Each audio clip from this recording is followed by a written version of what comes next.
Ang resolusyon naman sa issue ho ng Statement of Contribution and Expenditures itong si Senator Rodante Marcoleta. Antala daw ho dahil sa bagong reklamo na inihain sa Office of the Ombudsman ayon naman ito sa Commission on Elections. May update si Bomboy Isa Cotoner.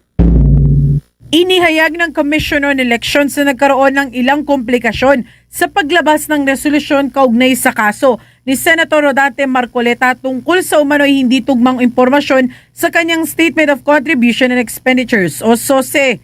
Ayon kay Commission on Elections Chairman George Sherwin Garcia, nakahanda na sana ang rekomendasyon ng Political Finance and Affairs Department o PFAD matapos itong magsagawa ng fact-finding investigation sa issue. Gayunman, naging mas komplikado ang usapin matapos mag-refer ang Office of the Ombudsman ng hiwalay na reklamo na may kaugnayan sa SOSE at Statement of Assets, Liabilities and Net Worth o SALM ni Marcoleta. Ito ay inihain ng grupong kontradaya. Ipinaliwanag ni Garcia na may jurisdiksyon ng komisyon sa usapin ng SOSE ngunit hindi sa SALN. Dahil dito, ang bahagi ng reklamo na may kinalaman sa SOSE ay ipinasa na sa COMELEC Law Department para sa posibleng preliminary investigation. Anya, kailangan munang pag-aralan kung pagsasamahin o hiwalay na hahawakan ang rekomendasyon ng PFAD at ang formal na reklamo na inihain sa Law Department. Binigyan din ni Garcia na hindi maaaring baliwalain ang alinman sa dalawang proseso dahil may karapatan sa due process ang respondent. Karoon kasi ng konting komplikasyon na naman.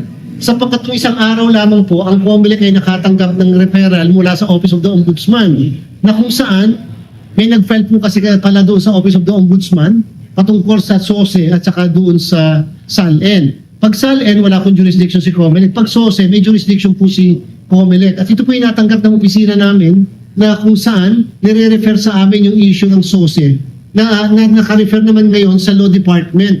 Ibig sabihin, pagka po kasi problema sa SOSE, sa Political Finance and Affairs Department. Kaya lang walang makakapigil sa isang nagrereklamo na mag-file ng formal na complaint sa Law Department namin para magkaroon ng tinatawag na preliminary investigation.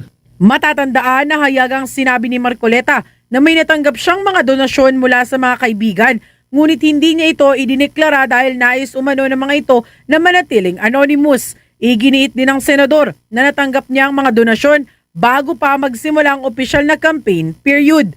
Samantala, kinumpirma rin ni Garcia na tinalakay na ng COMELEC Bank ang issue sa kanilang sesyon matapos ang privilege speech ni Senator Panfilo Lacson na nagtatanong kung bakit hindi pa nailalabas ang resolusyon sa kaso.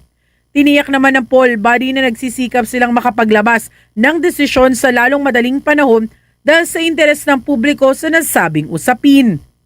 Po, aware kami doon sa naging privilege speech ng ating pong Honorable Senator Ping Lacson.